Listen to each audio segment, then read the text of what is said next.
This is Valley Center TV on Monday, November 7th, 2016. This is David Ross, editor of the Roadrunner, bringing you the news from the headlines of this week's paper.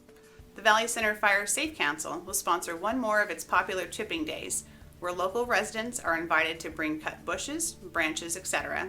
to the Valley Center Municipal Water District field on Lilac Road across from the community center. This will be the parking area for Valley Center Western Days, where members of the San Diego Urban Corps will chip and dispose of them. The date for the next chipping is Saturday, November 19th from 9 a.m. to 3 p.m. Chips are available for residents to bring home at no charge at the close of the chipping at 3 p.m. However, bring your own shovels and hay forks to load them. The first Valley Center Western Days community meeting will be held on Monday, November 21st at 6:30 p.m. in the community room at the Valley Center Library. All members of the community are welcome to attend. Discussions on the upcoming year's theme and logo will be one of the primary topics during the meeting. For additional information on our community event, visit westerndays.org. The Valley Center Palma Music Boosters are presenting their free annual patriotic concert at the MAXINE Theater on Veterans Day, Friday, November the 11th at 1 p.m. This concert will feature the award-winning Valley Center Middle and High School choirs, concert bands, jazz bands, and marching band in a rousing salute to our nation's service members. This event has become an annual tradition here in Valley Center and features hundreds of talented students who willingly give their time on their day off to salute those who have served our country, said Ruth Stevens, Valley Center Music Boosters president. Please come early and get your seat, as it can be a full house. We also encourage you to support the students by buying lunch from the Music Boosters starting at noon at the MAXINE Theater on November the 11th. The multicolored statue that has been standing in front of the Valley Center Library since spring will be going on the auction block. In fact, the silent auction has already begun. The statue is created by George Spear of the Dos Valles Garden Club. You can take the statue home with you. The auction is going on now but will end 15 minutes before the close of business on Saturday, November 12th. Note that the library closes at 5 p.m. that day. Proceeds from the sale will go to support free floral design workshops for children and adults at the Valley Center Library. The statue is from Spear's eclectic collection of props. Questions? See the information on your screen.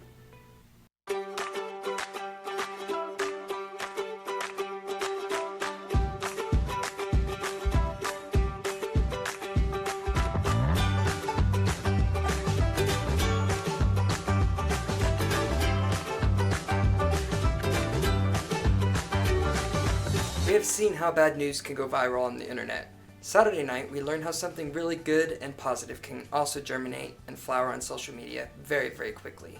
The community of Valley Center came together in the course of a few hours Saturday night to put together a special night for a special little boy who missed out on Halloween this year. Halloween was a little bit delayed for 4-year-old Jonathan SUBISH, who was in Rady Children's Hospital that day getting chemo treatments for leukemia. His parents, Danica and John SUBISH, noticed that Jonathan was sad that he had missed dressing up for trick-or-treating. Quote, "I didn't want to tell him that Halloween was over," said his mom. "Our decorations were still up," unquote. They asked a few neighbors on the local social media group if Jonathan could come by their houses to trick-or-treat. In the course of a few hours, a local woman came up with the idea of providing Jonathan with his own Halloween, and it went viral on Facebook. Jonathan and his parents were invited to show up at the parking lot of the high school. Over 200 people showed up, many of whom did not even know the family.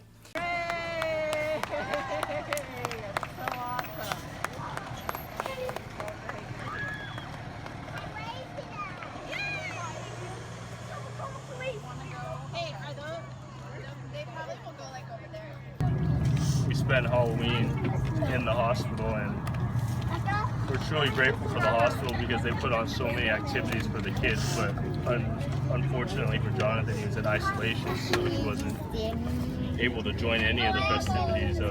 They brought 10 people from the Chargers, they had all kinds of parades and stuff like that, and we weren't able to do it, so it seemed like it didn't faze him, but every day I come home from work, I always ask how he's feeling and how he's doing after, all this chemo and stuff he gets. And, Thursday, when I asked him at the dinner table, he just said, I just wish I could trick or treat. And, as a parent, you just get crushed because, you want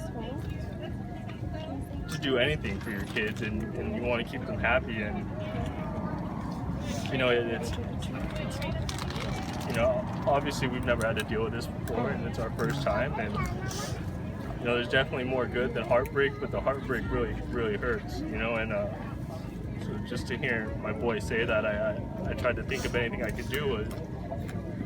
I told my wife that I was going to go buy candy today and go knock on everyone's door and hand everyone a handful of candy and say, hey, I want to bring my son by at 6, you know, can you just hand him out candy? And I had no idea this happened. I literally took him to town to buy toys to make him feel better, and someone here ran into me and said, hey, is this Jonathan? I said, yeah. And they said, oh, we'll see you tonight at Halloween. I had no idea what they were talking about. And I hadn't even said anything. I was at soccer. Yeah, my wife sent me a Facebook event, and it's truly amazing. You know, like I see this stuff all the time at the hospital and on TV, and it's an unfortunate situation, but it's you know, I can't believe we're on this side of all the good.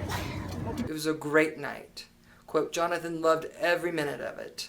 The Roadrunner promises to follow the progress of little Jonathan as he bravely fights his battle against cancer.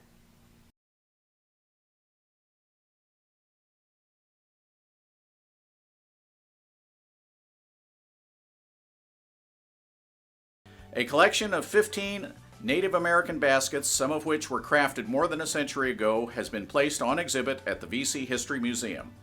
The baskets have been attributed to the Luiseno, Dugueño, and Kumeyaay tribes. 6 of the items are in the museum's permanent collection and are being exhibited for the first time. The other 9 are on loan from Nancy Barrett, longtime resident of Palma Valley.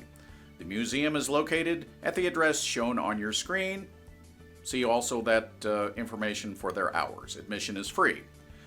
At its October meeting, the VC Parks and Rec Board approved a proposal by Valley Center Hip Hop to install mirrors in the community room at the VC Community Hall, with the group agreeing to pay for half the cost. The mirrors not only help dance students learn better, they will serve to benefit other programs in town such as Zumba and Spirit Martial Arts, 2 other groups that rent the space there. Valley Center Hip Hop offered to pay for half the cost for the mirrors, and VC P&R agreed and voted yes on the proposal. The Rincon Tribe Saturday held a VIP reception and open house for its brand new brewery, SR76. The Roadrunner had an exclusive video of the ribbon cutting. Okay, 1, 2, 3, yeah! Very nice. The brewery is open now, and the tribe plans to have a grand opening later in the month. Check for photos in the upcoming Valley Center magazine, scheduled to be delivered to your mailbox on November 17th and 18th. That's all for today. Please let us know what you think about the program and send us your comments and suggestions for future programs. See you next time, and in the meantime, look for the latest news in the Valley Roadrunner and online at valleycenter.com, on Facebook and Twitter.